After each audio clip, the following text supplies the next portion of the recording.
Good morning, good afternoon, good evening. कैसे आप सभी? होप सो कि आप सभी होंगे जोरदार। फ्रेंड्स, स्टार्ट करते हैं। सबसे पहले लास्ट क्लास का हेलीकॉप्टर शॉट। मैंने आप लोगों को लास्ट क्लास में दो क्वेश्चन सॉल्व कराए थे। Question number 1, question number 2। Joint cost को जॉइंट प्रोडक्ट पर डिस्ट्रीब्यूट करने के लिए we have total 6 method. First method is physical quantity method. Second method is sales value at separation point. Third method is sales value after further processing. Fourth method is net realizable value method. Fifth, constant GP margin percentage NRV method. और last, contribution margin method. हमें जो question में method दे रखा होता है, हम उस मेथड में जॉइंट कॉस्ट को डिस्ट्रीब्यूट करते हैं। इनकम स्टेटमेंट दो तरीके से बनाए जा सकते हैं। अगर हम प्रोडक्ट को सेपरेशन पॉइंट पर बेचें तो इनकम स्टेटमेंट बना सकते हैं।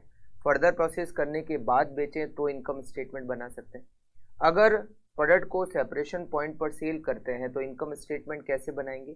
सेल्स वैल्यू हम उसमें से माइनस करेंगे सेपरेशन जॉइंट कॉस्ट का शेयर और माइनस करेंगे सेलिंग एंड डिस्ट्रीब्यूशन कॉस्ट।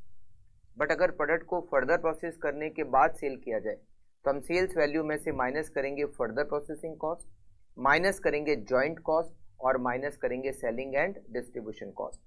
किस प्रोडक्ट को सेपरेशन पॉइंट पर सेल करना है, किसको फर्दर प्रोसेस करने के बाद सेल करना है, हम इसके लिए क्या करते हैं? हम प्रॉफिट को कंपेयर करते हैं कि फर्दर प्रोसेस करने के बाद कितना प्रॉफिट होता है और अगर सेपरेशन पॉइंट पर सेल करें तो कितना प्रॉफिट होता है। जिस प्रोडक्ट का जहां पर ज़्यादा प्रॉफिट होगा हम उस प्रोडक्ट को वहां पर सेल करते हैं। तो ये सब कुछ मेथड हम डिस्कस कर चुके हैं। फर्स्ट सेकंड क्वेश्चन हम सॉल्व कर चुके हैं। थर्ड क्वेश्चन के मैंने आप लोगों को वर्किंग नोट लिखा दिए थे। सबसे पहले तो हम इसका सल्यूशन चेक कर लेते हैं। आप लोगों ने इसको सॉल्व किया होगा। इसमें 3 जॉइंट प्रोडक्ट दे रखे हैं ABC और 4 डिपार्टमेंट दे रखे हैं PQRS। P का जो एक्सपेंडिचर था वो जॉइंट कॉस्ट में आएगा। Q का एक्सपेंडिचर प्रोडक्ट A की फर्दर प्रोसेसिंग कॉस्ट, R का एक्सपेंडिचर B की फर्दर प्रोसेसिंग कॉस्ट और S का एक्सपेंडिचर C की फर्दर प्रोसेसिंग कॉस्ट। तो हमने वो पूरा का पूरा चार्ट बना लिया था। रॉ मटेरियल की कॉस्ट, फिर जॉइंट कॉस्ट, ABC 3 प्रोडक्ट, फिर उनकी further processing cost, sales value after further processing और हमने जॉइंट कॉस्ट को डिस्ट्रीब्यूट भी कर लिया था। जॉइंट कॉस्ट को डिस्ट्रीब्यूट करने का इस क्वेश्चन में कोई मेथड नहीं दे रखा था, इसीलिए हमने क्या किया, उसको sales value at separation point के रेशियो में बांट दिया। जब भी आपको मेथड नहीं दे रखा होता है क्वेश्चन में तो आप उसको sales value at separation point के रेशियो में बांट दोगे। ठीक है। अच्छा, अब हमें करना है point number B. Point number B को सॉल्व करते हैं।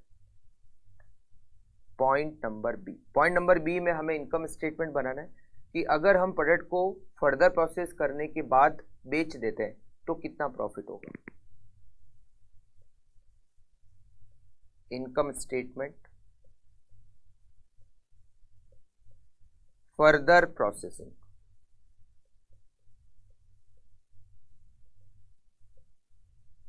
अगर हम प्रोडक्ट को फर्दर प्रोसेस करने के बाद सेल करते हैं तो sales value after further processing, उसमें से हमें माइनस करना होता है फर्दर प्रोसेसिंग कॉस्ट और उसमें से माइनस करना होता है जॉइंट कॉस्ट में share.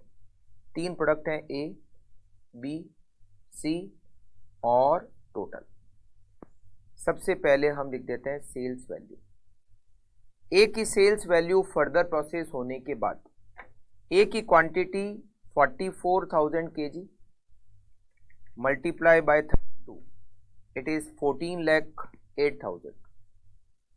14,08,000। 40,000 kg B at the rate 24, 9,60,000। 9,60,000। C 20,000 kg at the rate 16, 3,20,000। 3,20,000।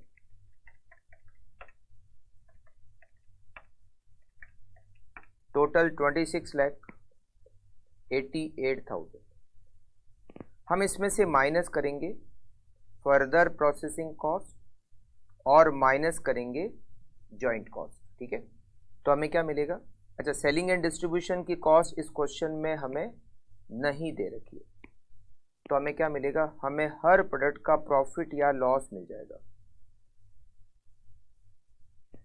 ए की further processing cost 170 to 800,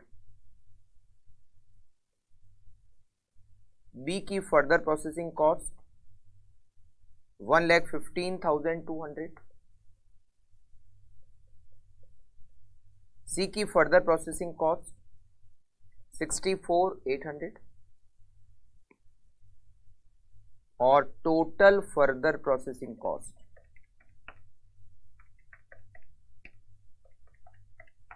it is 350,800। उसके बाद में जॉइंट कॉस्ट हम ऑलरेडी डिस्ट्रीब्यूट कर चुके हैं। ए की जॉइंट कॉस्ट में शेयर 880, बी सेम 880 और C 2 lakh. Total joint cost 19,60,000। Profit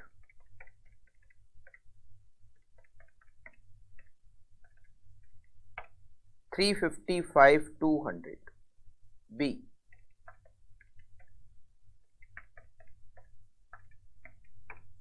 B में लॉस आ रहा है 35,200, बी में लॉस आ रहा है 35,200।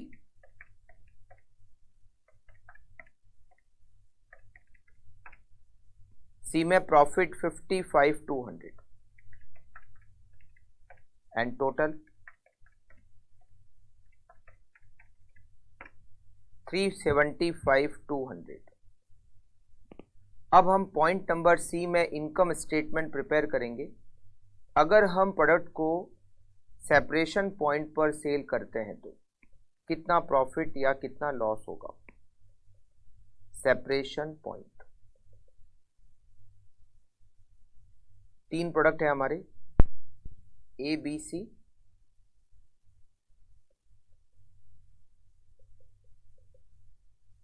सेल्स वैल्यू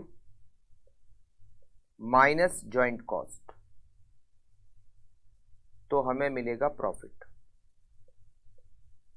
ए की सेल्स वैल्यू सेपरेशन पॉइंट पर 44,000 kg एट द रेट ₹20 पर kg, सेल्स वैल्यू 8,80,000। बी की सेल्स वैल्यू सेपरेशन पॉइंट पर 40,000 kg मल्टीप्लाई बाय 22, इसकी भी सेल्स वैल्यू सेपरेशन पॉइंट पर 880 और सी की सेल्स वैल्यू सेपरेशन पॉइंट पर 2 लाख। टोटल 19,60,000। अब इसमें से माइनस करते हैं joint cost, right. Joint cost A 880, B 880 और सी 2 लाख। टोटल 19,60,000। मतलब जितनी जॉइंट कॉस्ट है उतनी सेल्स वैल्यू है, तो किसी भी प्रोडक्ट का प्रॉफिट या लॉस क्या हो गया, नील। ए का प्रॉफिट लॉस नील, बी का प्रॉफिट लॉस नील, सी का प्रॉफिट लॉस नील और टोटल का प्रॉफिट लॉस नील। मतलब अगर हम सेपरेशन पॉइंट पर प्रोडक्ट को सेल करते हैं तो किसी भी प्रोडक्ट का ना तो प्रॉफिट होता है और ना ही लॉस होता है। अब हमें ये बताना है कि किस प्रोडक्ट को फर्दर प्रोसेस करना है और किस प्रोडक्ट को सेपरेशन पॉइंट पर सेल करना है। मतलब हमें बनाना है optimum income statement. Optimum income statement. हमारे 3 प्रोडक्ट हैं, प्रोडक्ट ए, प्रोडक्ट बी और प्रोडक्ट सी। कहां पर बेचेंगे, ए को फर्दर प्रोसेस करने के बाद बेचेंगे, क्योंकि फर्दर प्रोसेस करने के बाद ए का जो प्रॉफिट होता है वो 355,200 होता है, राइट। और अगर ए को हम सेपरेशन पॉइंट पर बेच दें तो प्रॉफिट 0 हो जाता है। तो फर्दर प्रोसेस करने के बाद हमें ए का प्रॉफिट मिलेगा 355,200। ए को हम फर्दर प्रोसेस करने के बाद सेल करेंगे। बी को अगर फर्दर प्रोसेस करने के बाद सेल करते हैं तो लॉस होता है, और अगर सेपरेशन पॉइंट पर सेल करते हैं तो 0। तो इसका मतलब इसको हम सेपरेशन पॉइंट पर सेल करेंगे। फर्दर प्रोसेस करने के बाद अगर सेल करते हैं तो वहाँ में लॉस होता है, सेपरेशन पॉइंट पर 0, तो बी को हम कहाँ बेचेंगे, सेपरेशन पॉइंट पर। सी को फर्दर प्रोसेस करने के बाद सेल करेंगे, फर्दर प्रोसेस करने के बाद अगर सेल करते हैं सी को तो प्रॉफिट होता है 55,200, और अगर मैं सेपरेशन पॉइंट पर सेल करता हूं तो 0, तो 55,200 रुपीज हम सी को फर्दर प्रोसेस करने के बाद बेचेंगे। तो ओवरऑल प्रॉफिट कितना होगा, हमारा ओवरऑल प्रॉफिट हो जाएगा 4,10,400, करेक्ट। तो क्वेश्चन बिल्कुल आप लोगों ने ऐसा ही सॉल्व किया होगा। मैं आपको फटाफट से इसको बता देता हूं, अगर कहीं कुछ पेंडिंग है तो आप उसको फटाफट से नोट कर लीजिए। अगर कहीं ज़्यादा पेंडिंग है तो आप वीडियो को पॉज करके फिर आप नोट कर लीजिए।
ओके, अब हम बढ़ते हैं next question, question number 4। Question number 4 में एक पॉइंट है, हम उसको पहले डिस्कस कर लेते हैं कि क्या कॉन्सेप्ट दे रखा है क्वेश्चन नंबर 4 में, उसके बाद में मैं आपको फोर्थ क्वेश्चन बताता हूं कि कैसे सॉल्व करना है। ठीक है, ये हमने जो डिसीजन लिया ना कि किस प्रोडक्ट को फर्दर प्रोसेस करना है, किस प्रोडक्ट को सेपरेशन पॉइंट पर बेच देना है, ये डिसाइड हम कैसे करते हैं, प्रॉफिट को कंपेयर करके। हम क्या करते हैं, प्रॉफिट को कंपेयर करते हैं, जैसे हमने इस क्वेश्चन में किया। ये जो क्वेश्चन नंबर 3 है इसमें कंपेयर किया, क्या कंपेयर किया, प्रोडक्ट ए का प्रॉफिट अगर मैं प्रोडक्ट ए को फर्दर प्रोसेस करने के बाद सेल करता हूं तो मेरा प्रॉफिट होता है 355,200, और अगर प्रोडक्ट ए को मैं सेपरेशन पॉइंट पर ही सेल कर दूं तो मेरा प्रॉफिट होता है 0। तो ज़्यादा प्रॉफिट कहाँ हो रहा है, फर्दर प्रोसेस करने के बाद। तो मुझे ए को क्या करना है, फर्दर प्रोसेस करने के बाद बेचना है। बी अगर मैं फर्दर प्रोसेस करने के बाद बेचता हूं तो मुझे लॉस होता है 35,200, और अगर मैं सेपरेशन पॉइंट पर सेल कर दूं तो मुझे नो प्रॉफिट नो लॉस होता है। तो इसका मतलब मुझे बी को क्या करना है, सेपरेशन पॉइंट पर सेल करना है। सी को अगर मैं फर्दर प्रोसेस करने के बाद सेल करता हूं तो प्रॉफिट होता है 55,200 का, और अगर मैं इसको सेपरेशन पॉइंट पर सेल कर देता हूं तो नो प्रॉफिट ना लॉस। इसका मतलब मुझे सी को फर्दर प्रोसेस करने के बाद सेल करना है। मतलब हमने ये डिसीजन कैसे लिया है, इसके लिए हम इनकम स्टेटमेंट बनाते हैं कि प्रोडक्ट को फर्दर प्रोसेस करने के बाद बेचे तो क्या प्रॉफिट होगा, और अगर प्रोडक्ट को सेपरेशन पॉइंट पर ही बेच दें तो क्या प्रॉफिट होगा। जहां प्रॉफिट ज़्यादा होगा, जिस प्रोडक्ट का जहां ज़्यादा प्रॉफिट होगा हम उस प्रोडक्ट को वहां पर बेच देंगे। ये जो डिसीजन हमने लिया है, फर्दर प्रोसेस करना है या सेपरेशन पॉइंट पर बेच देना है, इस डिसीजन को लेने का एक और तरीका हमारे पास है। वो तरीका क्या, और उस तरीके का कब यूज़ करना है, मतलब वो तरीका कब काम आएगा, और ये तरीका हमने जो अभी तक यूज़ किया है फर्स्ट सेकंड थर्ड क्वेश्चन में, ये तरीका हमें कब काम लेना है मैं बिल्कुल आपको डिटेल में समझाता हूँ, आप बहुत ध्यान से उसको समझना, ठीक है। जैसे मान लो यहाँ पर हमने डिसीजन लिया कि ए को हमें फर्दर प्रोसेस करना चाहिए, बी को सेपरेशन पॉइंट पर भेज देना चाहिए और सी को फर्दर प्रोसेस करना चाहिए, राइट। अब इस डिसीजन को एक और तरीके से भी लिया जा सकता है। पहले मैं आपको एक छोटा सा एग्जाम्पल लेके समझाता हूँ, फिर हम इस क्वेश्चन से समझेंगे कि वो डिसीजन किस तरीके से लिया जा सकता है, ठीक है। जैसे मान लेते हैं आपके घर में आपके पास में एक पुरानी मोटरसाइकिल है, ठीक है, और आपने पापा को कहा कि मुझे नई मोटरसाइकिल दिलाओ। अब तो मैं सीए इंटर कर रहा हूँ तो मुझे नई मोटरसाइकिल चाहिए, पुरानी मोटरसाइकिल अब मुझे नहीं चाहिए। पापा ने कहा ठीक है, आपको नई मोटरसाइकिल दिला देते हैं, बट इसके लिए पहले एक काम करना पड़ेगा। ये जो पुरानी मोटरसाइकिल पहले से आपके पास है उसको बेच दो, बेचने के बाद मैं आपको नई मोटरसाइकिल दिला देता हूँ। आपने कहा ठीक है, किसी को भी सेकेंड हैंड मोटरसाइकिल की तरह इसको सेल कर दो, क्योंकि वो पुरानी मोटरसाइकिल है तो इसको सेकेंड हैंड में बेच दो और बेचने के बाद मैं आपको नई मोटरसाइकिल दिला देता हूँ, ठीक है। आपने कहा चलो फटाफट से पुरानी मोटरसाइकिल को खरीदने के लिए कोई ग्राहक को ढूंढ लेते हैं। आपने बहुत सारे जनों को बताया कि मुझे मेरी पुरानी मोटरसाइकिल को है वो बेचना है, अगर कोई खरीदने में इंटरेस्टेड है तो मुझे बताना। एक दिन आपके पास एक कस्टमर पहुंच गया, उसने कहा कि मैंने आपकी मोटरसाइकिल देखी और मुझे वो पसंद है, मैं आपकी मोटरसाइकिल को खरीदना चाहता हूँ। आपने कहा चलो कोई ग्राहक तो मिला, अब ये जाएगी तब नहीं आएगी, तो आपने कहा चलिए बताइए पुरानी मोटरसाइकिल है, कितने में लोगे आप। तो उसने कहा कि आपकी मोटरसाइकिल आप बताओ कितने लोगे। तो आपने कहा कि मुझे इस मोटरसाइकिल को 10,000 में सेल करना है। कितने में सेल करना है? 10,000 में। ही इज एग्री, ओके मुझे ये मोटरसाइकिल पसंद है, मैं इसको मोटरसाइकिल को 10,000 रुपये में खरीदने में इंटरेस्टेड हूँ। बट एक और बात है कि अगर आप इस मोटरसाइकिल को ठीक करा कर देते हो, अगर आप इस मोटरसाइकिल को ठीक करा कर देते हो, कुछ काम बाकी है इसमें, तो अगर वो काम करा के देते हो जो मैं आपको कहता हूं, तो मैं आपको 10,000 की जगह 12,000 दूंगा। 10,000 की जगह कितने देंगे? 12,000। जिस हालत में है अगर उसी हालत में लेता हूं तो 10,000, बट मैं जो काम आपको कहता हूं अगर वो आप करा कर दे देते हो तो मैं आपको 12,000 दूंगा, 2,000 रुपये ज़्यादा। आपने कहा यार ये तो अच्छी बात है, 2,000 ज़्यादा मिलेंगे। आपने कहा ठीक है बताइए क्या क्या काम करने। तो उन्होंने कहा कि इस मोटरसाइकिल की एक लाइट ख़राब है, आप इसकी लाइट ठीक करा दीजिए, इस मोटरसाइकिल का जो सीट कवर है वो चेंज करा के दे दीजिए और इसकी ऑयलिंग वगैरह आप करा के दे दीजिए, जो सर्विस करानी होती है जनरल सर्विस वो करा के दे दीजिए। मैं आपको 10,000 की जगह 12,000 दूंगा और आप मुझे इवनिंग तक बता दीजिए, शाम तक बता दीजिए क्या करना है। ऐसे ही ले जाऊंगा तो 10,000 रुपये दूंगा और मैं जो आपको कह रहा हूँ काम वो करा के दोगे तो 12,000 दूंगा। आपने कहा ठीक है मैं शाम तक बताता हूँ। आप मोटरसाइकिल को लेकर गए मैकेनिक के पास में, उसको बताया कि भाई मुझे एक तो लाइट ठीक करानी है, सीट कवर नया लगाना है और इसकी ऑयलिंग और सर्विसिंग करानी है, कितना चार्ज करोगे। तो मैकेनिक ने लिस्ट बनाया कि लाइट का इतना रुपया होता है, सीट कवर का इतना रुपया होता है, सर्विस पूरी कराने के इतने रुपये होते हैं। टोटल उसने आपको कहा कि पूरा खर्चा जो भी आपने बताया है उस पूरे का चार्ज लगेगा 2,500। कितना लगेगा? 2,500। अब आप मुझे ये बताइए कि आप क्या करोगे? मोटरसाइकिल को 10,000 में ही बेच दोगे, मतलब बिना ठीक कराई दे दोगे, या ठीक कराने के बाद उसको 12,000 में दोगे? ठीक कराने का जो खर्चा है, ठीक कराने का जो एक्सपेंडिचर है वो 2,500 रुपये लगेगा। तो यहाँ अगर आप देखोगे तो ठीक कराने के बाद अगर देते हो तो आपको 2,000 रुपये ज़्यादा मिलते हैं। आपको कितने रुपए ज़्यादा मिल रहे हैं? आपको 2,000 रुपये ज़्यादा मिल रहे हैं। बट 2,000 रुपये ज़्यादा तब मिलेंगे जब आप इस मोटरसाइकिल को ठीक कराओगे। और ठीक कराने का खर्चा कितना? ठीक कराने का खर्चा है 2,500 रुपये। मतलब 2,000 रुपये ज़्यादा तब मिलेंगे जब आप इसके ऊपर 2,500 रुपये खर्च करोगे। तो श्योर है हम उस मोटरसाइकिल को ठीक करा कर नहीं बेचेंगे, जैसी हालत में है वैसे ही दे देंगे कि भैया ले जा, 10,000 रुपये दे दे। क्यों? क्योंकि 2,000 रुपये ज़्यादा तो देगा वो, मगर वो ठीक कराने का जो खर्चा आपका लग रहा है वो 2,500 रुपये लग रहा है। मतलब एक तरीके से 500 रुपये का नुकसान हो रहा है। 2,000 रुपये ज़्यादा मिलेंगे बट उसके लिए आपको 2,500 रुपये खर्च करते हैं। तो आप कहोगे नहीं भैया, जैसी हालत में है वैसे ही ले जा, 10,000 रुपये में दूंगा, करेक्ट ना? बट मान लो वो जो मोटरसाइकिल ठीक करने वाला है वो कहता है कि मेरा जो एक्सपेंडिचर है, लाइट ठीक करना, सीट नहीं लगाना, ऑयलिंग करना, पूरी सर्विस करना, मेरा जो एक्सपेंडिचर है वो 1,500 रुपये, 1,500। अब आपको ज़्यादा कितने मिल रहे हैं? वो कस्टमर आपको 2,000 रुपये ज़्यादा दे रहा है, और उस 2,000 रुपये ज़्यादा के लिए आपको खर्च कितना करना है? आपको केवल 1,500 रुपये ही खर्च करने हैं। मतलब आपको 500 रुपये ज़्यादा मिल रहे हैं। वैसे अगर मोटरसाइकिल को दे दो तो 10,000 रुपये, और ठीक कराने के बाद दो तो 12,000 रुपये, 12,000, 2,000 रुपये ज़्यादा मिले। और ये 2,000 रुपये ज़्यादा मिलेंगे, इसके लिए आपको खर्च कितना करना है? 1,500। तो ठीक है ना, ठीक करा के देंगे, है ना?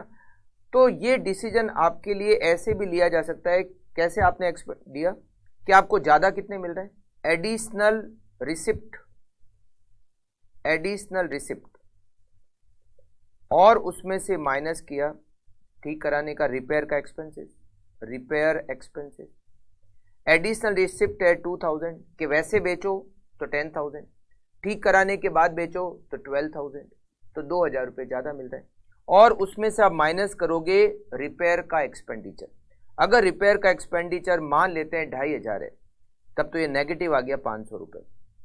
इसका मतलब है आप उसको जिस हालत में है उसी हालत में बेच दोगे, ठीक कराने के बाद नहीं। और अगर मान लो रिपेयर कराने का एक्सपेंडिचर 1,500 है, तो आपको एक तरीके से 500 रुपये ज़्यादा मिल रहे हैं, तो आप क्या करोगे? ठीक कराने के बाद सेल करोगे, करेक्ट ना? सेम ऐसा ही डिसीजन हम यहाँ पर भी ले सकते हैं। कैसे ले सकते हैं अब मैं बताता हूँ। अभी हमने क्वेश्चन नंबर 3 सॉल्व किया, ठीक है? अब आप 3 के अंदर केवल ये डिसाइड करना है कि किस प्रोडक्ट को सेपरेशन पॉइंट पर बेचना है और किस प्रोडक्ट को फर्दर प्रोसेस करने के बाद बेचना है। ये डिसीजन हम डायरेक्टली भी ले सकते हैं। मतलब अब इसके लिए हमें प्रॉफिट कैलकुलेट करने की ज़रूरत नहीं है। ऐसा नहीं, अभी तक हमने क्या किया? फर्दर प्रोसेस करने के बाद सेल करते हैं तो कितना प्रॉफिट, सेपरेशन पॉइंट पर बेचे तो कितना प्रॉफिट, प्रॉफिट को कंपेयर किया, फिर देखा ज़्यादा कहाँ अर्न हो रहा है, वहाँ पर सेल करेंगे। बट इतना कुछ करने की ज़रूरत ही नहीं है।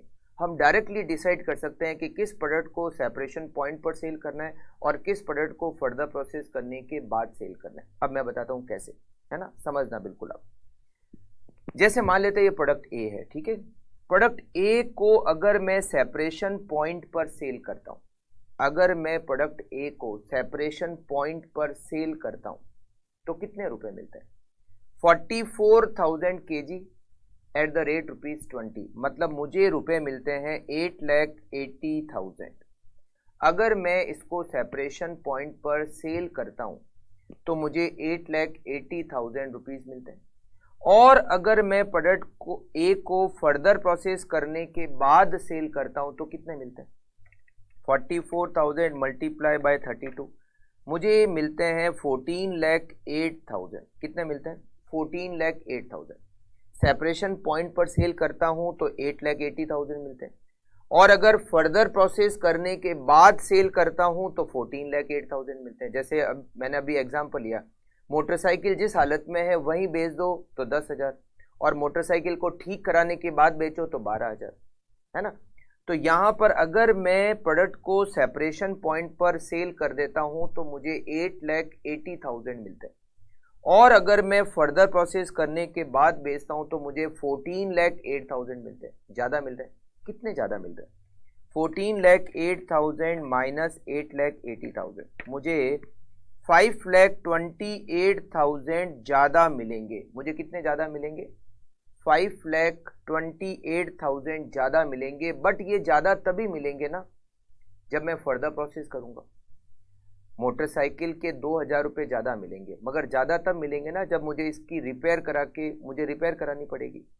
तो 5,28,000 ज्यादा मिलेंगे, मगर ज्यादा तब मिलेंगे जब मैं इसकी फर्दर प्रोसेसिंग करूंगा। अब फर्दर प्रोसेसिंग करने का खर्चा कितना आता है? ए को फर्दर प्रोसेसिंग करने का एक्सपेंडिचर आता है 172,800। कितना आता है? 172,800। मतलब अगर मैं ए को फर्दर प्रोसेस करने के बाद सेल करता हूं तो 528 ज्यादा मिलते हैं, और इसके लिए 528 ज्यादा मिले इसके लिए मुझे खर्चा भी करना पड़ेगा। कितना एक्सपेंडिचर करना पड़ेगा? 172,800 का ही खर्चा करना पड़ेगा। मतलब 528 ज्यादा मिलेंगे, इसके लिए मुझे खर्च करना है केवल 172,800। तो मैं क्या करूंगा? ए को फर्दर प्रोसेस करने के बाद बेचूंगा। 528 ज्यादा मिलेंगे, माइनस करेंगे इसमें से 172,800 रुपीज जो फर्दर प्रोसेसिंग का एक्सपेंडिचर है। तो इसका मतलब है मुझे 355,200 रुपीज का एडिशनल प्रॉफिट होगा। मुझे 355,200 का एडिशनल प्रॉफिट होगा। आप समझे? तो इस तरह से मैं डिसाइड कर सकता हूं कि प्रोडक्ट को फर्दर प्रोसेस करने के बाद बेचना है या सेपरेशन पॉइंट पर बेचना है। फॉर एग्जांपल बी को अगर मैं सेपरेशन पॉइंट पर सेल करता हूं तो कितना मिलता है? 40,000 मल्टीप्लाई बाय 22 मुझे मिलते हैं 880। और अगर मैं बी को फर्दर प्रोसेस करने के बाद सेल करता हूं तो 40,000 मल्टीप्लाई बाय 24 मुझे मिलते हैं 960। ज़्यादा मिलेंगे। फर्दर प्रोसेस करने से मुझे पैसे ज़्यादा मिलेंगे। कितने ज़्यादा मिलेंगे? 960 माइनस 880 मुझे 80,000 रुपीज़ ज़्यादा मिलेंगे। कितने ज़्यादा मिलेंगे? 80,000 रुपीज़ मुझे ज़्यादा मिलेंगे। और ये ज़्यादा मिलेंगे इसके लिए मुझे फर्दर प्रोसेसिंग करनी पड़ेगी, और फर्दर प्रोसेसिंग करनी पड़ेगी। उसका एक्सपेंडिचर कितना होगा? 1,15,200। 80,000 रुपीज़ ज़्यादा मिलेंगे और उसके लिए खर्च करना है 1,15,200। तो आप ऐसा करोगे? नहीं करोगे, क्योंकि 80,000 रुपीज़ ज़्यादा मिलेंगे, इसके लिए 80,000 रुपीज़ से भी ज़्यादा खर्च करना पड़ेगा। 1,15,200 खर्च करने पड़ेंगे। तो हम प्रोडक्ट बी को फर्दर प्रोसेस नहीं करेंगे, हम प्रोडक्ट बी को सेपरेशन पॉइंट पर ही सेल कर देंगे।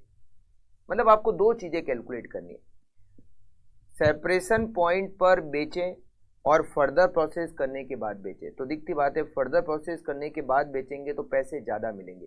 तो आपको सबसे पहले तो ये कैलकुलेट करना है ज़्यादा कितने मिलेंगे।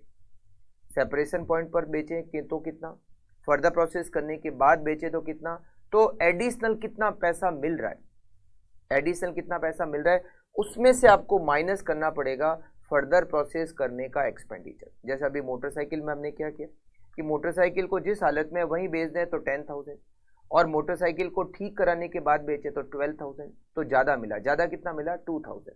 इसमें से माइनस करना है रिपेयर कराने का खर्चा। रिपेयर कराने का खर्चा मान लेते हैं 2,500 है, तो 2,000 एडिशन मिले, माइनस उसमें से 2,500 माइनस करोगे तो माइनस आएगा 500। माइनस आएगा मतलब हमें मोटरसाइकिल को ठीक कराने के बाद नहीं बेचना है, जिस हालत में उसी हालत में सेम सिचुएशन में बेच देना है। बट अगर मान लो ठीक कराने का खर्चा 1,500 है, तो ज़्यादा कितने मिले? 2,000। ठीक कराने का खर्चा कितना है? 1,500। तो प्लस आ रहे हैं 500 रुपये, तो प्लस 500 रुपये आ रहे हैं। इसका मतलब हम इसको फर्दर प्रोसेस करने के बाद, मतलब ठीक कराने के बाद बेचेंगे। तो आपको क्या करना है, हर प्रोडक्ट की सेल्स वैल्यू कितनी ज़्यादा मिल रही है, मतलब फर्दर प्रोसेस करने के बाद कितने मिलते हैं, सेपरेशन पॉइंट पर कितने मिलते हैं, तो कितने ज़्यादा मिले उसमें से माइनस करो फर्दर प्रोसेसिंग की कॉस्ट। अगर रिजल्ट प्लस में आता है तो फर्दर प्रोसेस करेंगे, अगर रिजल्ट नेगेटिव आता है तो फर्दर प्रोसेस नहीं करेंगे। मतलब इस तरह से भी हम फर्दर प्रोसेसिंग और सेपरेशन पॉइंट पर कहाँ सेल करना है ये डिसीजन हम ले सकते हैं, इस तरह से भी ले सकते हैं। ठीक है, अब आप कहोगे कि अभी तक क्यों नहीं किया, ये तो थोड़ा छोटा हो जाता है। इनकम, ये अभी तक हमने जो 3 क्वेश्चन किए उसमें क्वेश्चन में हमें इनकम स्टेटमेंट बनाने थे आफ्टर फर्दर प्रोसेसिंग कितना प्रॉफिट होता है और सेपरेशन पॉइंट पर कितना प्रॉफिट होता है। जब हमने इनकम स्टेटमेंट ऑलरेडी बनाई है तब तो प्रॉफिट को कंपेयर करके डायरेक्ट डिसाइड कर लिया। बट मान लो ऐसा क्वेश्चन आ जाए जिसमें इनकम स्टेटमेंट बनानी ही नहीं हो और आपको बताना है कि बताओ प्रोडक्ट को फर्दर प्रोसेस करेंगे या सेपरेशन पॉइंट पर बेचेंगे, तो फिर आप क्वेश्चन में पहले तो इनकम स्टेटमेंट बनाओ, फिर प्रॉफिट को कंपेयर करो, तो आंसर बहुत ज़्यादा लंबा हो जाएगा। नहीं तो वहाँ पर आप डायरेक्टली डिसाइड कर सकते हो कि एडिशनल सेल्स वैल्यू निकाली, उसमें से फर्दर प्रोसेसिंग कॉस्ट माइनस की, अगर रिजल्ट प्लस में आता है तो फर्दर प्रोसेस करेंगे, अगर रिजल्ट नेगेटिव आता है तो फर्दर प्रोसेस नहीं करेंगे, है ना। तो अभी तक हमने जो पहले 3 क्वेश्चन किए उसमें तो हमने इनकम स्टेटमेंट बनाए थे, तो हमने डिसीजन सीधा प्रॉफिट को कंपेयर करके ही ले लिया। बट ये जो चौथा क्वेश्चन है जो May 21 अटेम्प्ट में आ चुका है, इस क्वेश्चन में इनकम स्टेटमेंट बनाने ही नहीं थे, बस हमें ये बताना था कि प्रोडक्ट को फर्दर प्रोसेस करना है या सेपरेशन पॉइंट पर बेचना है। तो यहाँ पर हम ये डिसीजन कि फर्दर प्रोसेस करें या सेपरेशन पॉइंट पर, ये डायरेक्टली लेंगे, इनकम स्टेटमेंट बनाने की जरूरत है ही नहीं। कैसे, देखिए आप question number 4, OPR limited purchase crude vegetable oil, it does refining of the same. The refining process result in 4 product at the split of point S, P and A. Product A is fully processed at the split of point. Product A fully processed है split of point पर, इसका मतलब क्या हुआ? इसका मतलब ये है कि प्रोडक्ट जो A है वो फर्दर प्रोसेस नहीं हो सकता, उसको सेपरेशन पॉइंट पर ही बेचना है। Product S, P and N can be individually further processed into SK, PM and NL respectively. S को फर्दर प्रोसेस करेंगे, उसका नाम हो जाएगा SK हो जाएगा। P को फर्दर प्रोसेस करेंगे, नाम PM हो जाएगा, और N को फर्दर प्रोसेस करेंगे, नाम NL हो जाएगा, right. The joint cost of purchasing the crude vegetable oil and processing it were rupees 40,000, 40,000 रुपये joint cost है। Other detail are as follows. S, P and A further processing cost S, P and तीनों की दे रखी है। Sales value अगर split off point पर बेचें तो दे रखी है, और sales value after further processing बेचें तो भी दे रखी है। अच्छा, ए की फर्दर प्रोसेसिंग कॉस्ट हमें नहीं दे रखी है, क्यों? क्योंकि ए फर्दर प्रोसेस होता ही नहीं है, इसलिए इसकी सेल्स वैल्यू भी स्प्लिट ऑफ पॉइंट पर ही दे रखी है, ये हमें नहीं दे रखी है क्योंकि ये फर्दर प्रोसेस होता ही नहीं है। You are required to identify, अब देखो क्वेश्चन ने क्या कह रखा है, you are required to identify the product which can be further process to for maximising profit and make suitable suggestions. आपको केवल ये बताना है कि किस प्रोडक्ट को फर्दर प्रोसेस करना है और किस प्रोडक्ट को सेपरेशन पॉइंट पर बेचना है, ना तो आपको प्रॉफिट कैलकुलेट करना है। ऐसा भी नहीं कह रखा है कि जॉइंट कॉस्ट को बांटो, ऐसा भी नहीं कह रखा है कि हर प्रोडक्ट का प्रॉफिट कैलकुलेट करो, कुछ करना ही नहीं है। केवल डिसीजन क्या देना है कि आपको प्रोडक्ट को फर्दर प्रोसेस करना है या नहीं करना है, बस इतना सा बताना है। सेपरेशन पॉइंट पर बेचें या फर्दर प्रोसेसिंग, तो फिर वो सारी जो माथापच्ची हम कर रहे थे, पहले वो चार्ट बनाते थे और उसके बाद जॉइंट कॉस्ट को डिस्ट्रीब्यूट करते थे, इनकम स्टेटमेंट बनाते थे after further processing, income statement बनाते थे एट सेपरेशन पॉइंट, और फिर डिसाइड करते थे कि किसको फर्दर प्रोसेस करने के बाद बेचना और किसको सेपरेशन पॉइंट पर बेचना है। तो वो बहुत सारा सब कुछ वर्किंग करने की जरूरत ही नहीं है। अब हम डायरेक्ट डिसीजन निकालेंगे, कैसे देखो समझना। Statement showing increase oblique decrease in profit due to further processing।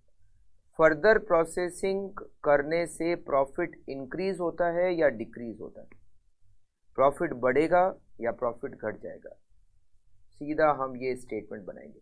कितने प्रोडक्ट है?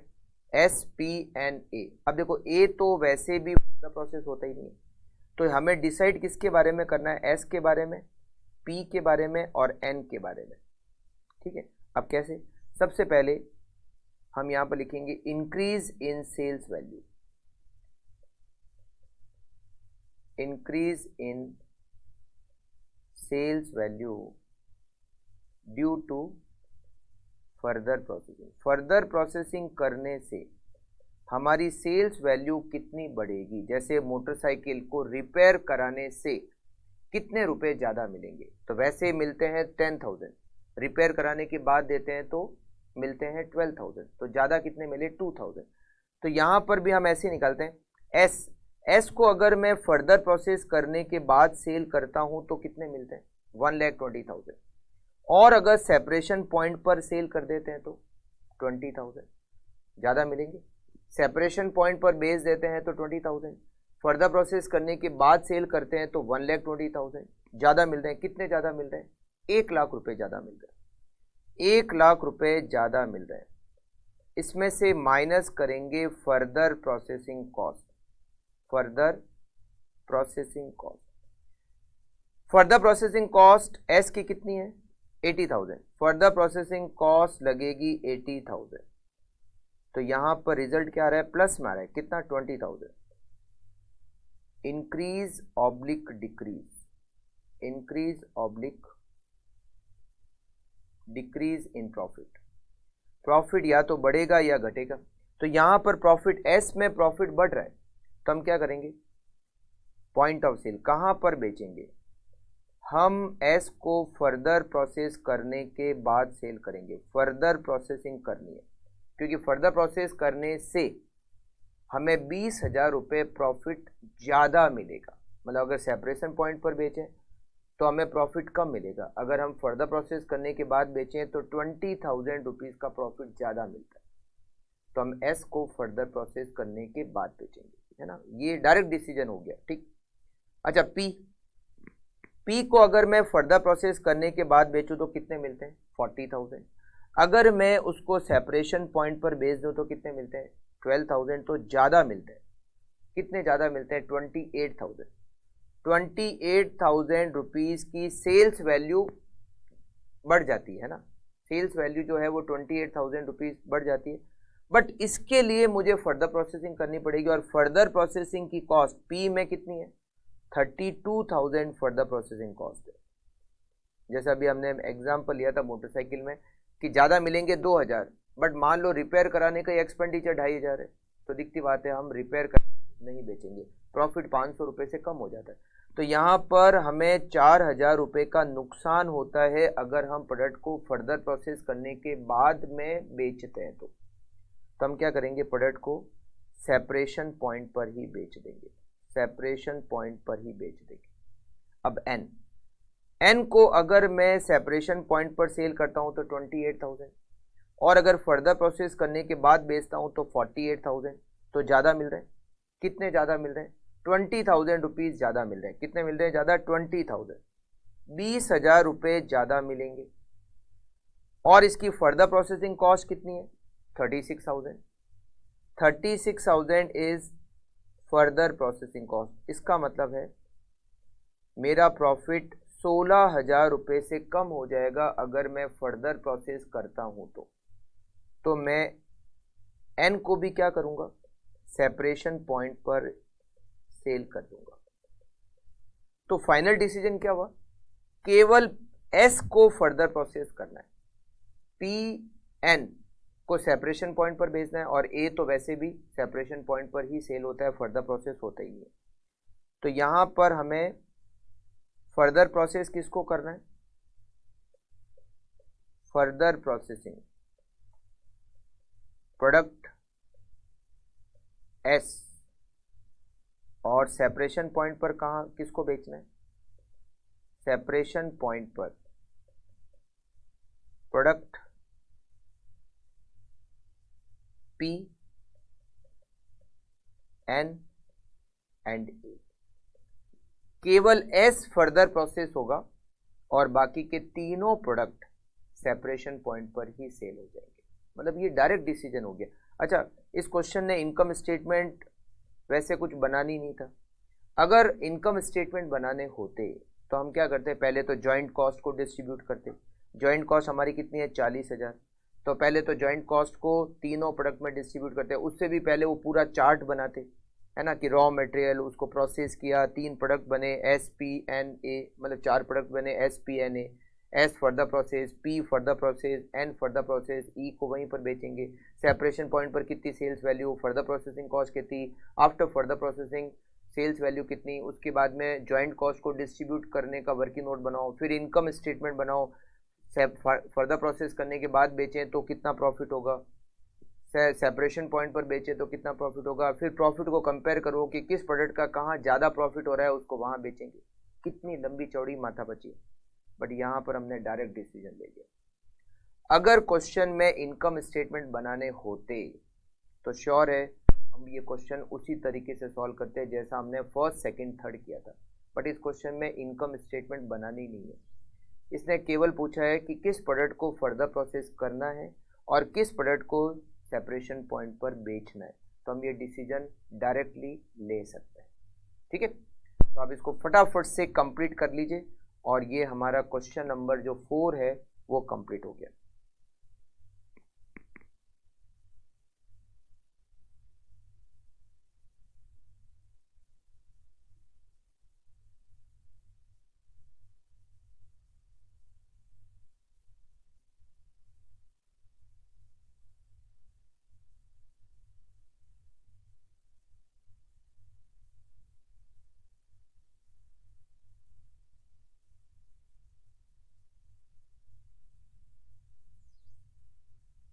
Okay, next question, question number 5।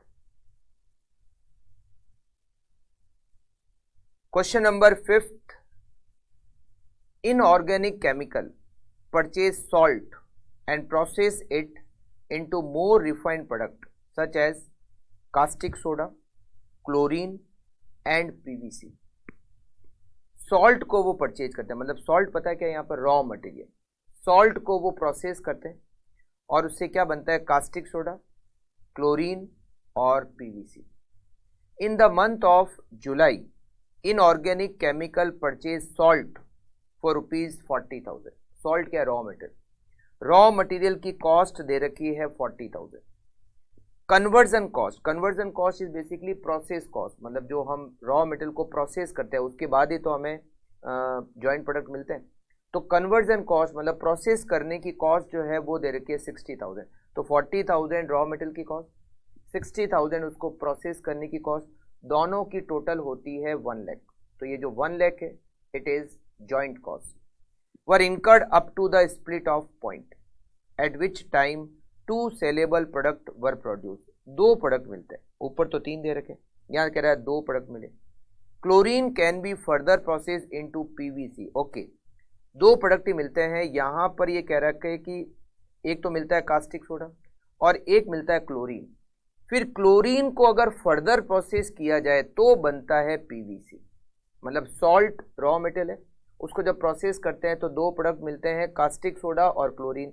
और क्लोरीन को जब फर्दर प्रोसेस करते हैं तो बनता है पीवीसी। ठीक है, chlorine can be further process into PVC. The July production and sales information is as follows. Caustic soda 1200 ton का प्रोडक्शन किया और 1200 टन की सेल कर दी। क्या सेलिंग प्राइस, 50 रुपीज। अच्छा, कास्टिक सोडा फर्दर प्रोसेस नहीं होता। क्लोरीन बना 800, मगर हमने इसको बेचा नहीं क्योंकि हमने क्लोरीन को क्या किया, पीवीसी में कन्वर्ट कर दिया। तो क्लोरीन 800 को हमने फर्दर प्रोसेस किया और उससे बना पीवीसी। पीवीसी केवल 500 ही बना। मतलब जब हम क्लोरीन को फर्दर प्रोसेस करते हैं तो पीवीसी कम बनता है। मतलब ड्यूरिंग फर्दर प्रोसेसिंग कुछ क्वांटिटी का लॉस हो गया। पीवीसी कितना बना, 500 टन, पूरा का पूरा सेल कर दिया 500 टन और selling price 200 rupees per ton. All 800 ton of chlorine was further processed at an incremental cost of ₹20,000। Chlorine को फर्दर प्रोसेस करने की जो कॉस्ट है वो 20,000 है। To yield 500 ton of PVC. PVC बना कितना, 500 ton. There was no beginning और ending inventory of caustic soda, chlorine और PVC in July. Opening closing stock 0। There is active market for chlorine.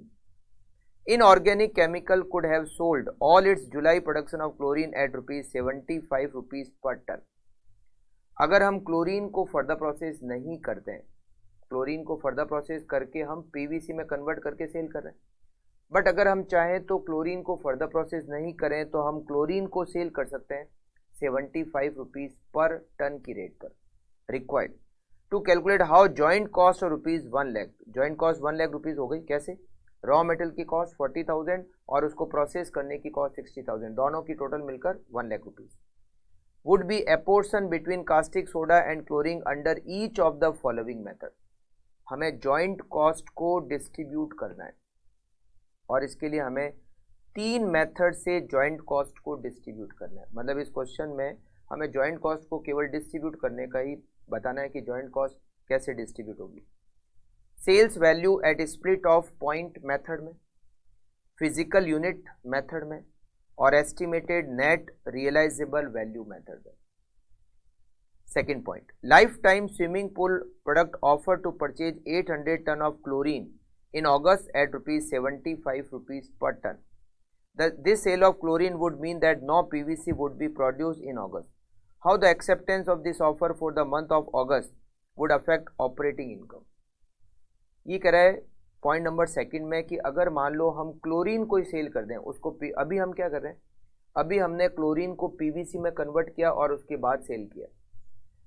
ये कह रहा है अगर मैं क्लोरीन को पीवीसी में कन्वर्ट नहीं करूं, क्लोरीन को ही बेच दूं, तो इससे मेरे प्रॉफिट पर कितना इफेक्ट पड़ेगा, प्रॉफिट बढ़ेगा या प्रॉफिट कम हो जाएगा। मतलब अगर मैं क्लोरीन को फर्दर प्रोसेस नहीं करूं और सेपरेशन पॉइंट पर ही बेच दूं तो मेरा प्रॉफिट बढ़ेगा या घटेगा, ये मुझे बताना है। ठीक है, पॉइंट नंबर सेकंड में। तो पहले तो एक काम करते हैं, वो पूरा जो चार्ट बनाते हम उसको बना लेते हैं। ठीक है, working note number 1,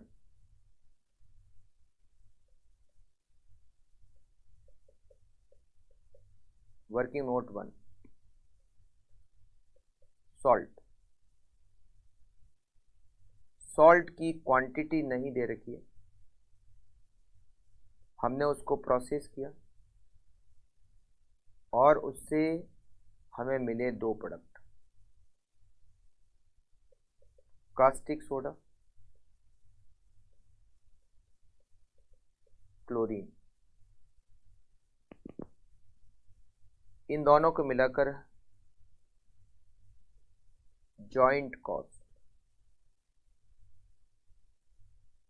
raw material की कॉस्ट 40,000, प्रोसेसिंग की कॉस्ट 60,000 और total joint cost 1 lakh. Caustic soda की क्वांटिटी दे रखी है 1200 टन, 1200 टन, और उसकी सेलिंग प्राइस दे रखी है 50 रुपीज एट द रेट ₹50 पर टन। क्लोरीन की क्वांटिटी है 800 टन, 800 टन। अगर हम क्लोरीन को सेल करना चाहें, फर्दर प्रोसेस नहीं करें, तो इसकी सेलिंग प्राइस है 75 रुपीज पर टन। हम क्लोरीन को फर्दर प्रोसेस कर सकते हैं। अगर क्लोरीन को फर्दर प्रोसेस करते हैं तो फर्दर प्रोसेसिंग कॉस्ट हमें दे रखी है 20,000। क्लोरीन को अगर फर्दर प्रोसेस करते हैं तो फर्दर प्रोसेसिंग कॉस्ट 20,000, राइट। तो यहां पर हम लिखते हैं 20,000। क्लोरीन को फर्दर प्रोसेस करने के बाद हमें क्या मिलेगा? पीवीसी। पीवीसी पीवीसी की क्वांटिटी कितनी बनेगी? 500 टन। मतलब ड्यूरिंग फर्दर प्रोसेसिंग, जब हम क्लोरीन को फर्दर प्रोसेस करते हैं, क्लोरीन की क्वांटिटी तो 800 टन है, जब हम इसको फर्दर प्रोसेस करते हैं, पीवीसी बनाते हैं, तो ड्यूरिंग प्रोसेसिंग 300 टन का वेस्टेज हो जाता है। और पीवीसी की क्वांटिटी कितनी बनी? 500 टन। और इसकी जो सेलिंग प्राइस है वो है 200 रुपीज पर टन। इसकी selling price 200 rupees per ton. Okay, अब यहां पर वर्किंग नोट 1 तो बन गया। अब हमें जॉइंट कॉस्ट को डिस्ट्रीब्यूट करना है, तो यहां पर लिखते हैं फर्स्ट का आंसर, फर्स्ट में ए पॉइंट का answer, joint cost allocation. Joint cost allocation physical sales value at split off, sales value at split off. Split off पर जो सेल्स वैल्यू है उसके रेशियो में हमें जॉइंट कॉस्ट को डिस्ट्रीब्यूट करना है।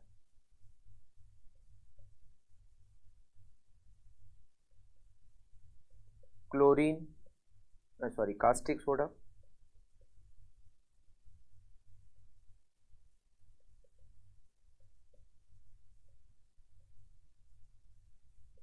और क्लोरीन, जिसका आगे जाके नाम चेंज होके पीवीसी हो गया। Sales value at separation point, separation point पर जो सेल्स वैल्यू होगी उसका हम बनाएंगे रेशियो। कास्टिक सोडा की सेल्स वैल्यू सेपरेशन पॉइंट पर 1200 टन, 50 रुपीज पर टन, ये होता है 60,000। Chlorine sales value at separation point 800 ton, 75 rupees per ton, ये इसका अमाउंट भी होता है 60,000। मतलब क्या रेशियो बना, 1:1। तो joint cost allocation, joint cost allocation, सबसे पहले caustic soda equals to joint cost कितनी है, 1 lakh multiply by 1 divided by 2, ₹50,000। और chlorine oblique PVC equals to 1 lakh multiply by 1/2, ₹50,000। तो दोनों मिलकर ये हमने 1 लाख रुपीज जॉइंट कॉस्ट को डिस्ट्रीब्यूट कर दिया। ठीक है, अब लेते हैं second point, B point. B point में हमें जॉइंट कॉस्ट का एलोकेशन करना है फिजिकल यूनिट में, फिजिकल क्वांटिटी, फिजिकल यूनिट यानी कि फिजिकल क्वांटिटी मेथड। जो क्वांटिटी सेपरेशन पॉइंट पर है, जो क्वांटिटी सेपरेशन पॉइंट पर है, उसके रेशियो में हमें जॉइंट कॉस्ट को एलोकेट करना होता है। कास्टिक सोडा और क्लोरीन ऑब्लिक पीवीसी, जो क्वांटिटी सेपरेशन पॉइंट पर है, क्वांटिटी एट सेपरेशन पॉइंट, इसका बनेगा रेशियो। सेपरेशन पॉइंट पर कास्टिक सोडा की जो क्वांटिटी है वो 1200 टन है और क्लोरीन 800 टन, 1200 और 800, 1200 और 800, ये हमारा रेशियो बन गया 3:2। Joint cost allocation, joint cost allocation, caustic soda equals to 1 lakh multiply by 3 divided by 5, ₹60,000। Chlorine oblique PVC equals to 1 lakh multiply by 2 divided by 5, ₹40,000। फिर हमें जॉइंट कॉस्ट को डिस्ट्रीब्यूट करना है नेट रियलाइजेबल वैल्यू मेथड से, joint cost allocation, NRV method.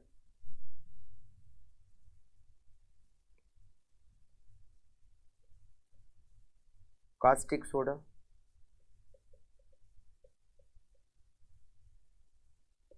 और chlorine oblique PVC.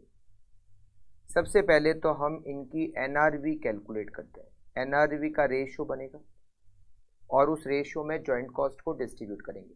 अच्छा, NRV का मतलब क्या होता है?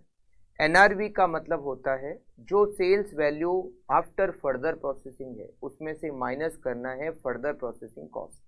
अच्छा, और माइनस करते हैं selling and distribution cost, but वो है नहीं। तो नेट रियलाइजेबल वैल्यू सबसे पहले तो कास्टिक सोडा। अच्छा, कास्टिक सोडा तो फर्दर प्रोसेस होता ही नहीं है। तो मैंने आपको बताया था कि अगर कोई प्रोडक्ट फर्दर प्रोसेस होता ही नहीं है तो उसकी जो सेल्स वैल्यू सेपरेशन पॉइंट पर है हम उसी को नेट रियलाइजेबल वैल्यू एज्यूम कर लेंगे, राइट। तो कास्टिक सोडा की क्वांटिटी सेपरेशन पॉइंट पर 1200 ton, rate 50 rupees per ton, 1200 into 50, net realisable value 60,000। Chlorine तो फर्दर प्रोसेस होता है, तो फर्दर प्रोसेस होने के बाद इसकी sales value 500 ton at the rate 200 per ton, 500 into 200 1 lakh minus further processing cost 20,000, 1 lakh minus 20,000 करेंगे तो इसकी एनआरवी होगी 80,000। रेशियो बना 3:4। जॉइंट कॉस्ट को एलोकेट करते हैं, जॉइंट कॉस्ट एलोकेशन। सबसे पहले caustic soda equals to 1 lakh multiply by 1 lakh multiply by 3 divided by 7, correct. 42,857 फिर chlorine oblique PVC equals to 1 lakh multiply by 4 divided by 7, 57143 और ये हमने पूरे 1 लाख रुपए को डिस्ट्रीब्यूट कर दिया, करेक्ट है। ये हो गया हमारा फर्स्ट पॉइंट सॉल्व। इसमें केवल जॉइंट कॉस्ट को डिस्ट्रीब्यूट करना था, प्रॉफिट कुछ कैलकुलेट नहीं करना था, ठीक है। अब ये हमसे कह रहा है सेकंड पॉइंट में कि अगर मैं कास्टिक, ये जो क्लोरीन है अगर मैं इसे फर्दर प्रोसेस नहीं करूं और सेपरेशन पॉइंट पर ही बेच दूं तो आप बताओ कि मेरा प्रॉफिट बढ़ेगा या घटेगा। अभी मैं क्या करता हूं, अभी मैं इसको फर्दर प्रोसेस करने के बाद बेचता हूं, ठीक है।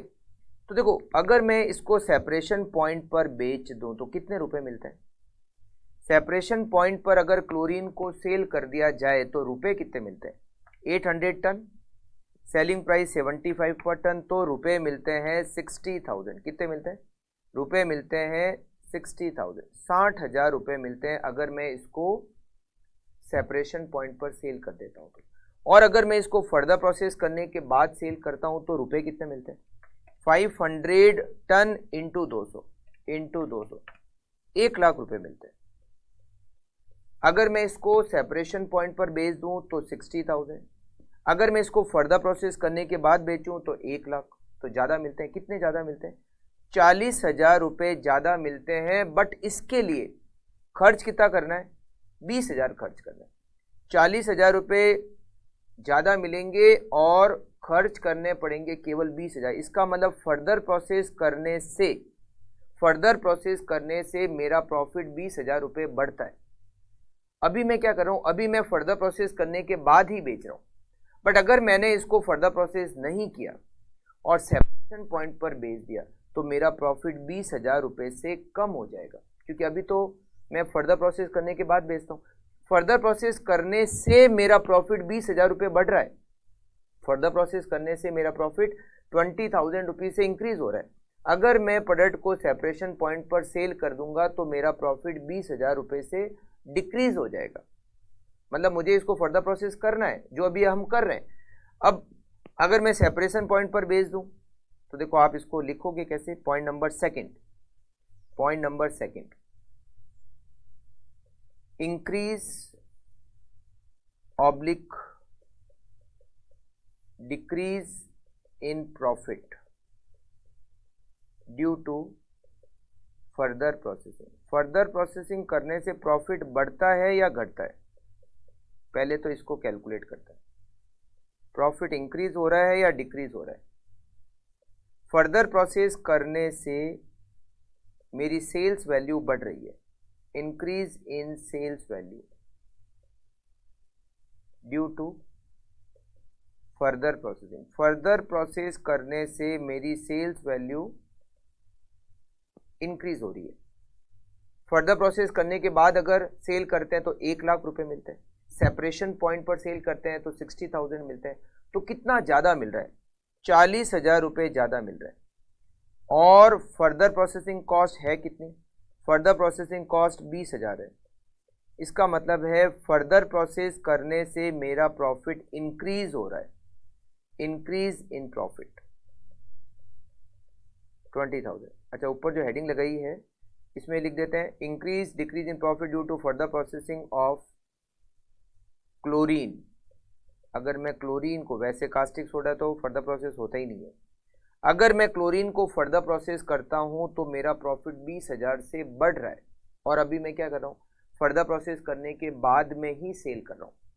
बट अगर मैंने प्रोडक्ट को फर्दर प्रोसेस नहीं किया और सेपरेशन पॉइंट पर ही बेच दिया, तो अभी जितना अर्न कर रहा हूं मैं उससे 20,000 रुपीज कम अर्न करूंगा।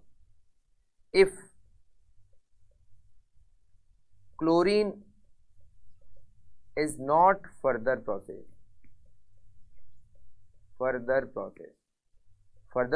करने से its profit वो डिक्रीज बाय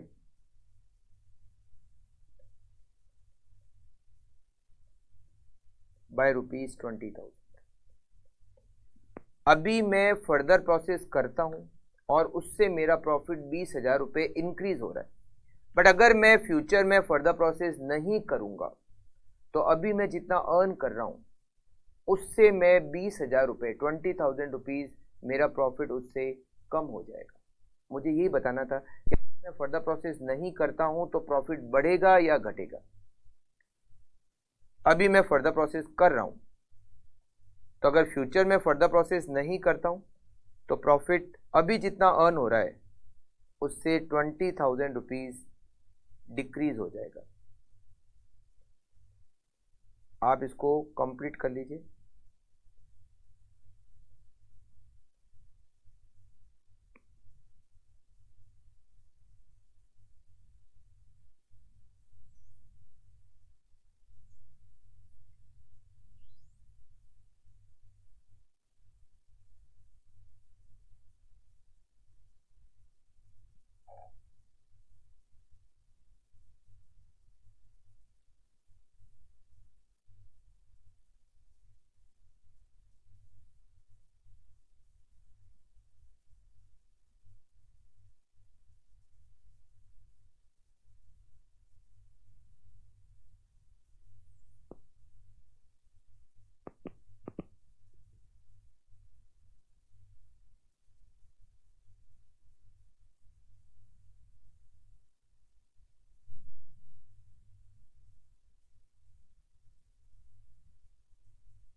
चलिए नेक्स्ट क्वेश्चन देखते हैं, क्वेश्चन नंबर 6, और ये क्वेश्चन नवंबर 99 अटेम्प्ट में आ चुका है, बहुत पुराना question.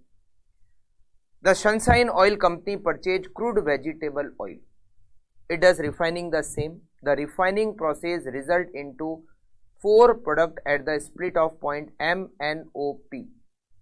Product O is fully processed at the split off point, मतलब O फर्दर प्रोसेस नहीं होता। Product M, N and P can be further processed into Super M, Super N, Super P.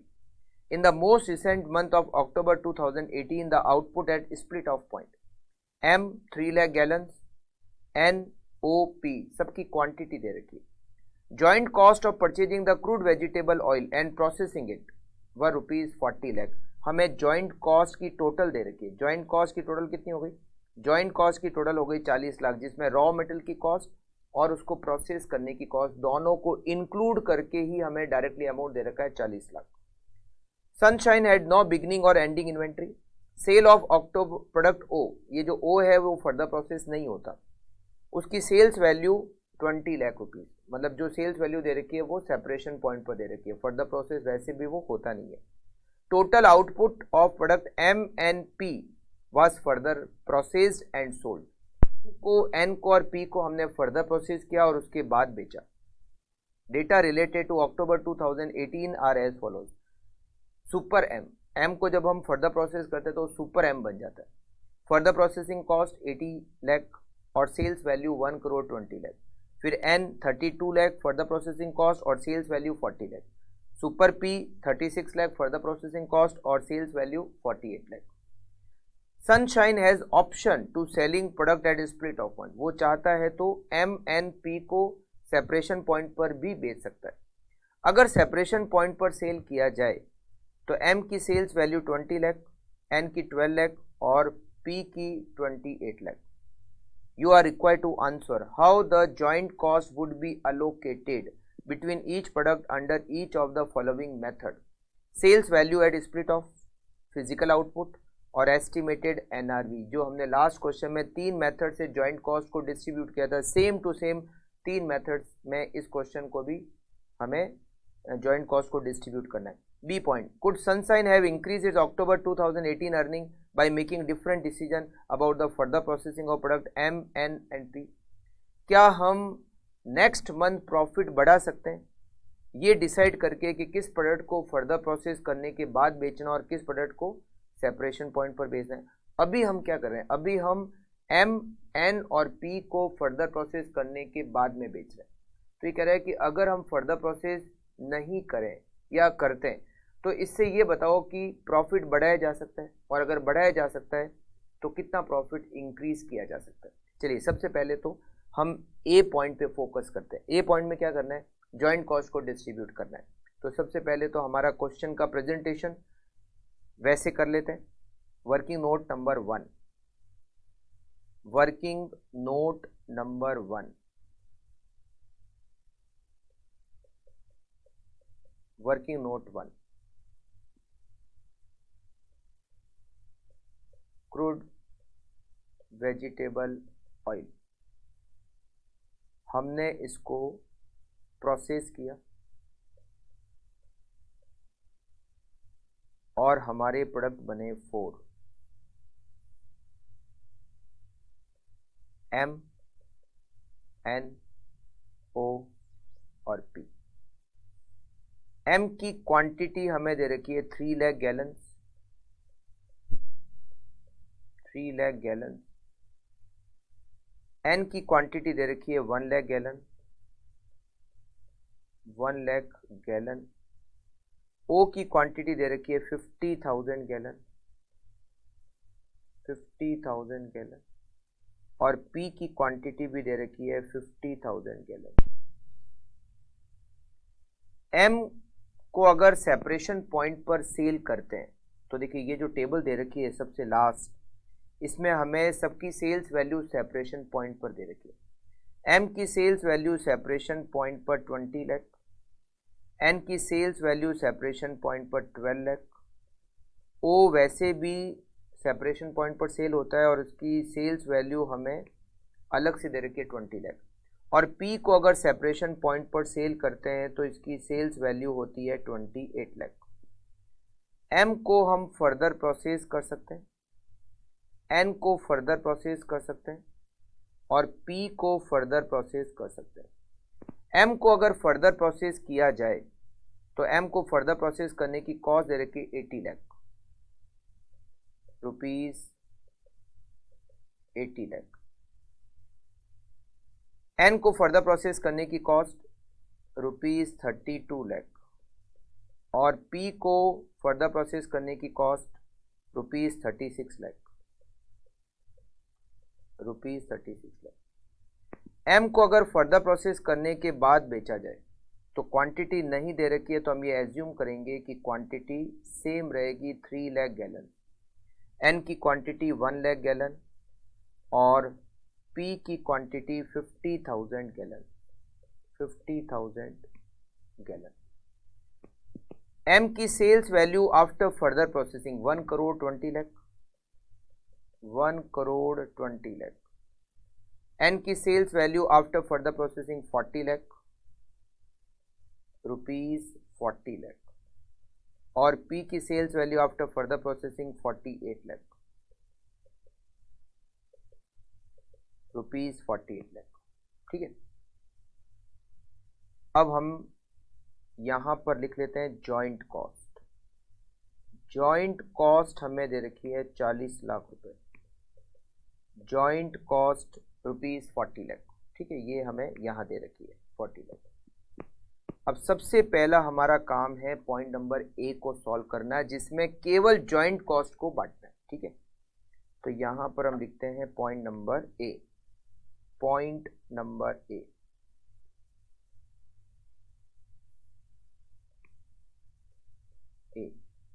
ए का point number first, joint cost allocation, और इसमें method दे रखा है sales value at split of,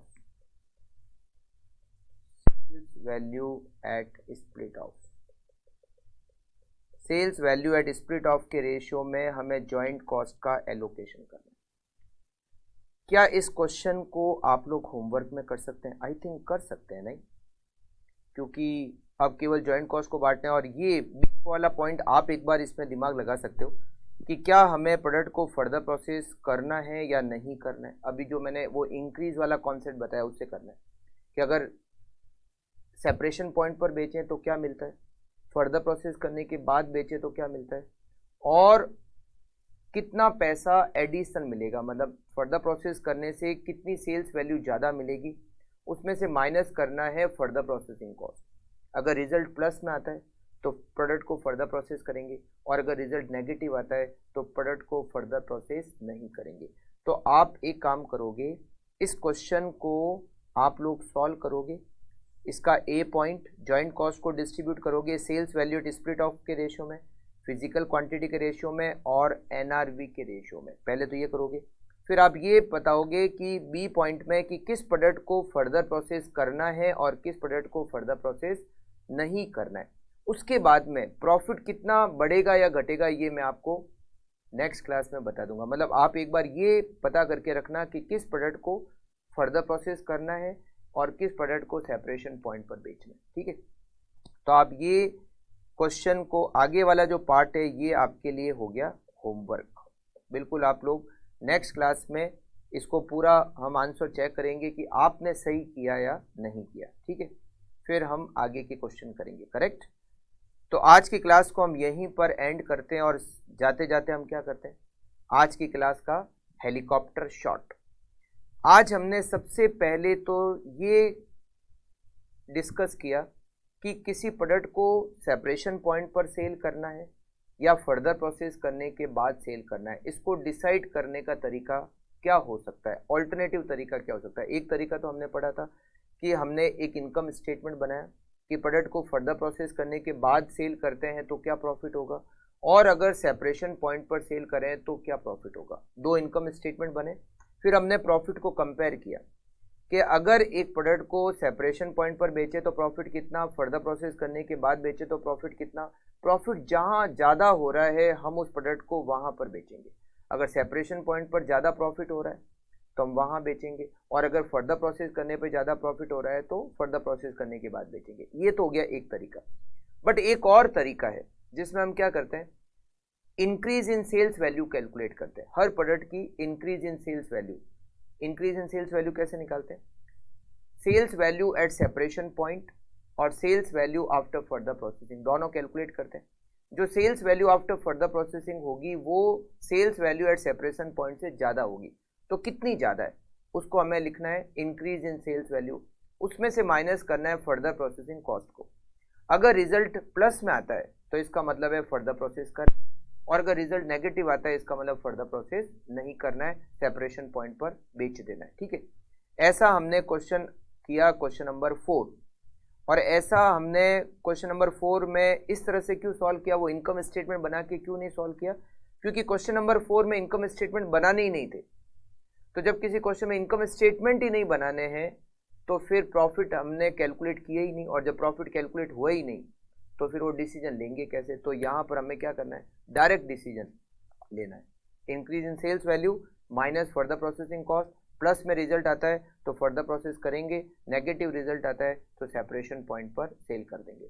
फिर हमने सॉल्व किया क्वेश्चन नंबर 5। इसमें भी रॉ मटेरियल है सॉल्ट, उसको प्रोसेस करते हैं तो दो प्रोडक्ट हमें मिलते हैं, और एक प्रोडक्ट है क्लोरीन और एक है कास्टिक सोडा। क्लोरीन को फर्दर प्रोसेस करते हैं तो बनता है पीवीसी। इसमें हमने सबसे पहले तो जो चार्ट होता है वो बनाया, और फिर हमें फर्स्ट पॉइंट में जॉइंट कॉस्ट को डिस्ट्रीब्यूट करना था अलग अलग मेथड से, तो हमने अलग अलग मेथड से जॉइंट कॉस्ट को डिस्ट्रीब्यूट किया। सेम ऐसा ही क्वेश्चन दे रखा है क्वेश्चन नंबर 6, जिसमें हमें 4 प्रोडक्ट दे रखे हैं MNOP, हमने चार्ट तो बना लिया। अब आपको फर्स्ट पॉइंट में सॉल्व करना है जॉइंट कॉस्ट का एलोकेशन, और वो भी अलग अलग मेथड से। तो बिल्कुल आप आराम से, अच्छा जो प्रोडक्ट फर्दर प्रोसेस नहीं होता, जो प्रोडक्ट फर्दर प्रोसेस नहीं होता, उसकी जो sales value after further sales value at separation point है, उसी को हम नेट रियलाइजेबल वैल्यू मान लेते हैं, और उसी को हम sales value after further processing भी मान लेते हैं, है ना। ये थोड़ा सा आपको ध्यान रखना है, ठीक। जैसे इस क्वेश्चन में ओ फर्दर प्रोसेस नहीं होता, तो ओ की जो सेल्स वैल्यू सेपरेशन पॉइंट पर है, वो ही उसकी नेट रियलाइजेबल वैल्यू मान ली जाएगी, करेक्ट। तो ये इलस्ट्रेशन, मतलब ये जो क्वेश्चन है, इसका वर्किंग नोट बना चुके हैं। अब आप इसको सॉल्व करके लेके आओगे, और नेक्स्ट क्लास में इसका सोल्यूशन हम चेक करेंगे, ठीक है। तो आज की क्लास यहीं पर एंड करते हैं, और मिलते हैं नेक्स्ट क्लास में। Okay, thank you, take care.